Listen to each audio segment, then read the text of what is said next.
Ikaze hano bene data abakunzi bacu ba Pure Gold TV. Uyu munsi ni umunsi wo kuwa mbere itariki ya 11 z'ukwa karindwi 2022. Nejejwe no kubakira mwese kugira ngo dufatanye ijambo ry'umunsi. Ijambo ry'umunsi igihe muriboneraho ribagereraho rirabanezeza.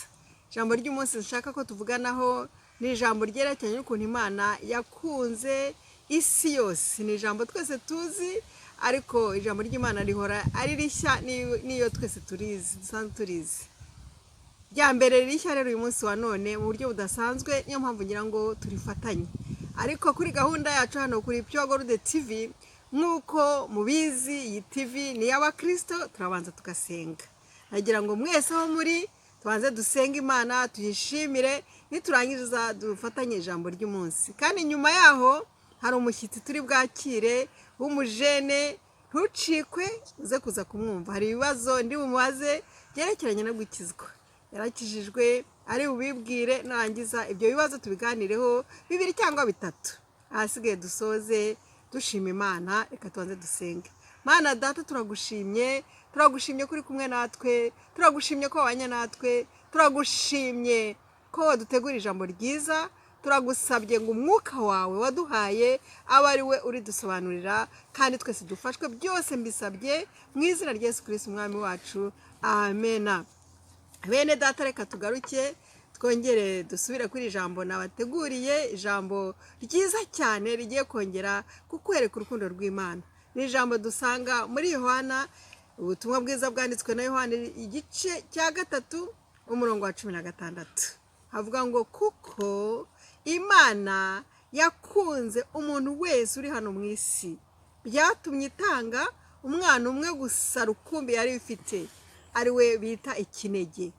Uwo mwana umwe Imana yari ifite yaramutanze, yemera ko apfa, yemera ko apfira isi. Uwo mwana Imana yamutanga, imwohereza hano ku isi. Iyi si y'umwijima murayizi, iyi si yuzuye ibyaha, iyi si mbese ibamwe intambara, ibamwe ibibazo byinshi. Imana Data iramwohereza ngo aze apfe. Yapfuye urupfu rutari rwiza, benshi murabizi, mwarabyigishijwe mukiri abana batoya, nanjye nuko. Urwo rupfu yapfuye rwa rupfu rutari rwiza rwo ku musaraba, bamubambye pe, baramubamba, bamubamba ku musaraba, kandi yari umwana w'Imana. Ariko hari ikintu cyiza cyane cyavuyemo muri urwo rupfu rw'uwo mwana wari ikinege Imana yatanze. Yaramutanze nyine arapfa urwo rupfu rubi, kugira ngo we nanjye dukire. Umwizera wese akiri icyaha. Icyo cyaha cyari kuzandimbuza, icyaha cyari kuzanjyana ikuzimu, nkagira urupfu rw'iteka ryose, nkahora mbabazwa kubw'uwo mwana rero wangiriye ku musaraba, ari we Yesu Kristo. Yo, amen, amen. Byatumye ngiye Jose mbabarirwa ibyaha byanjye, ndakizwa, umfite ibyiringiro bizanjyana mu ijuru. Imana ishimwe cyane. Iryo ni ryo jambo ry'umunsi nagira ngo dufatanye bene data. Nawe rero niba wumva ko uwo mwana w'ikinege Imana yatanze umwe wenyine yari afite pe, akamwiyambura akaza agapfa urupfu rwo ku musaraba, kugira ngo wowe nanjye ubwanjye dukizwe ibyaha, kandi duhabwe ubugingo buhoraho, tugire ibyiringiro by'ubugingo buhoraho. Nawe ndagusabye kugira ngo nukuri ujye ufasha abandi, kandi ushime Imana, kuko nanjye ndayishima ko ntagipfuye, ahubwo nzahoraho iteka ryose, mfite ibyiringiro byo kuzabona ijuru. Imana ishimwe cyane. Reka rero ikindi cyiciro cya kabiri tugiyeho, ngiye kuganira na wa mujene, mubaze uko yitwa, hanyuma mubaze n'ibibazo byerekeranye n'uko abajene bakira Imana, kuko nanjye nakiriye uwo mukiza, uwo mwana umwe Imana yaduhaye wari rukumbi, wadupfiriye. Nanjye namwakire, namumenye nkiri umujene, ndi muto cyane, mfite imyaka 13. Ibyo ndabishimira Imana. Noneho ngiye kuganira n'umujene rero uri mu myaka 20, agiye kutubwira ibyo abajene banyuramo. We mujene, ntucikwe wumve iki kiganiro, ariko n'umukuru nawe acyumve kuko ni ingirakamaro. Okay, ikaze mushyitsi wacu, turakwakiriye. Cyakora mubare ntabwo ari buboneke, yambwiye ko tuvugana gusa, adashaka kuboneka hano kuri kamera, ariko nta kintu bitwaye, murumva ijwi rye. Ikaze mushyitsi wacu, turakwakiriye. Nagira ngo udusuhuze, utubwire n'amazina yawe, maze dukomeze ikiganiro. Ikaze. Bonjour, ikaze. njyewe banyita Dieudonné Jean Charles. wazamura ijwi gato. njyewe banyita Dieudonné Jean Charles. Okay. nkaba mfite 35 ans. Oh, okay. nagize Uh, ngo ufite imyaka 20, ndabona ukiri muto cyane. we bigaragara ko ndi muto cyane. niko bajya bambwira. Okay. ariko voilà, mfite 35 ans. Okay. voilà. Okay, urakoze cyane kutwibwira. Dieudonné, urakoze kutwibwira. Ubwo nagira ngo nkubaze rero, igihe mara ufite nk'imyaka 20, warumvaga umeze uti mu buzima bwawe? iyo ukiri umujene mutoya, yego, ufite utubazo twinshi n'amatsiko menshi. Okay. voilà, ufite amaraso nashyushye. Amaraso ashyushye, ibyo nibyo rwose. wishakisha. ushaka ko wakwimenya ubwawe. wakwimenya uko ubwawe. voilà, nibyo. Dieudonné rero turimo kuganira hano, mu mubabarire ntabwo ikinyarwanda kinjiramo cyane, urebye igifaransa nirwo rurimi rwo rwa mbere, ariko aragerageza ikinyarwanda muracyumva. gusa amagambo ntabwo ari menshi, umwihanganire kuko iyi gahunda turi gukora turayikora mu kinyarwanda, sibyo? hanyuma se waje gukizwa ryari? watubwira ryari igihe wamenye Yesu rwose none ugafasha abandi bajene rwose? afite ukuntu byagenze, uko wakunda uba uri kwishakisha, uba uri ufite amatsiko. Yego. uba nawe uvuga kameme, nubwo aribyo nakuriyemo, aribyo mu rugo banyigishije. Okay, ababyeyi baba barabakristo. ababyeyi banjye barasengaga, baracyasenga cyane. Yego. wakunda uvuga kameme, nanjye rekaze nanjye ni découvre.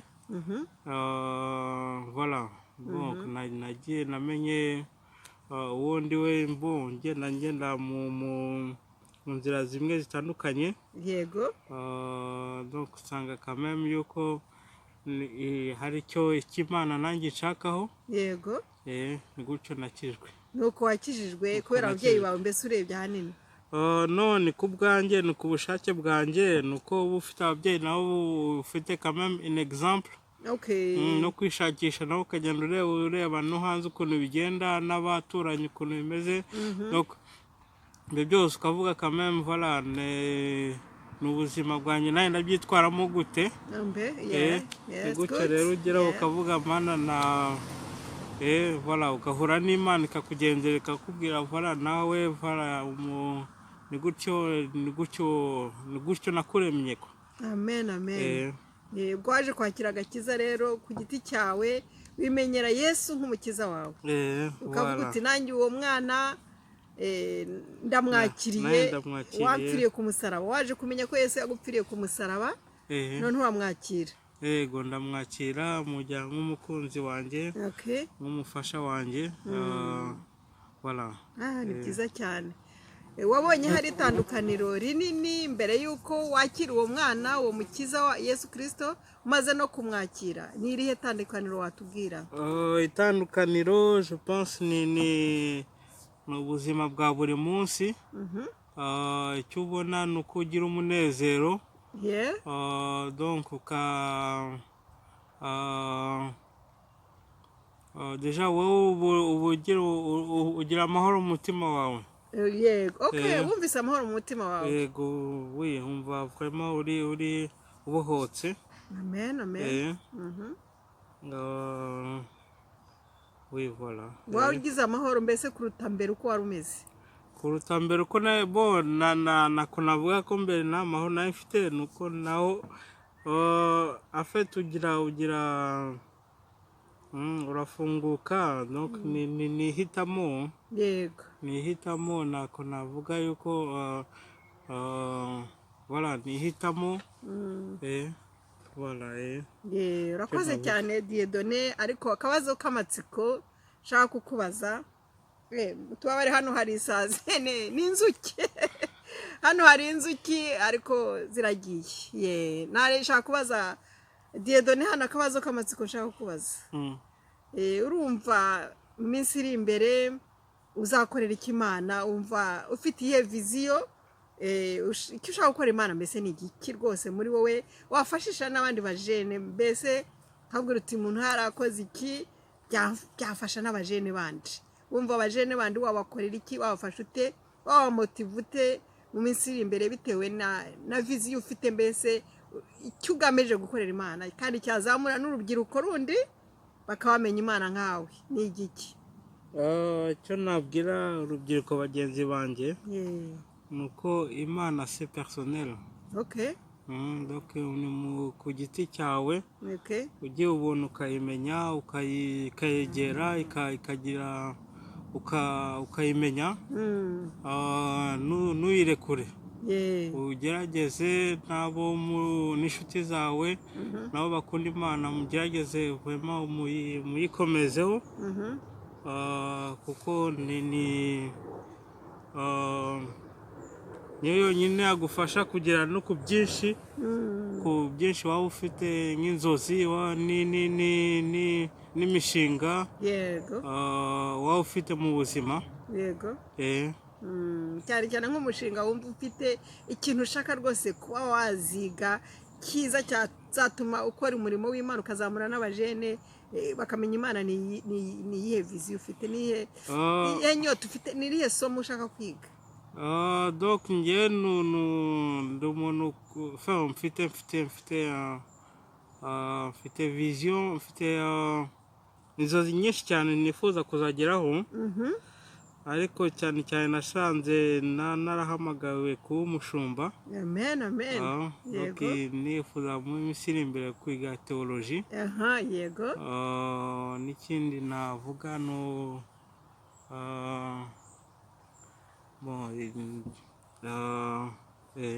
numva ari ibyo ngibyo wumva ushaka kuziga teoloji ukaba nk'umupasiteri w'urubyiruko d'abord pasiteri muri rusange ukaba umushumba mbese uragira intama z'Imana bitewe n'aho ukwereka bitewe n'aho Imana inyereka yego ibindi ntako ntawamenya imigambi y'Imana ntako wavuga ngo njye kuba iki ngiki ejo bishobora kuba byahindutse cyangwa ejo bundi ugasanga igushyize ahandi hantu ni inzozi nko mu zindi donc voilà ni byiza cyane mbese ufite inzozi ariko ibintu byose wabirekeye Uwiteka ibintu byose naho Imana ni byiza cyane urakoze cyane cyane ariko ndagushimiye kandi ako kantu nanjye nkigiyeho ko kumenya ko nubwo dufite inzozi ntabwo dutegeka Imana ngo turakora iki turabirekera Imana akaba ariyo itwiyoborera buri wese agira inzozi nyinshi ariko hano Dieudonné aradufashije cyane Imana iramukoresheje ati nubwo mfite inzozi ariko Imana niyo izanyobora ejo bishobora guhinduka tugira inzozi ejo zikahinduka ni by'ukuri koko ariko turwana tuvuga ati Imana utuyobore mwuka wera utuyobore izi nzozi mfite niwo uzi inziza niwo uzi ubushake bwawe urakoze cyane Imana iguha umugisha rwose nizeye neza ko uzongera ukatuganiriza hano kuri Pure Gold TV ukabwira abantu icyo Imana izaba yagushyize ku mutima urakoze cyane Imana iguha umugisha bene data ndabashimira cyane ko mwabanye natwe muri iyi minota 14 gusa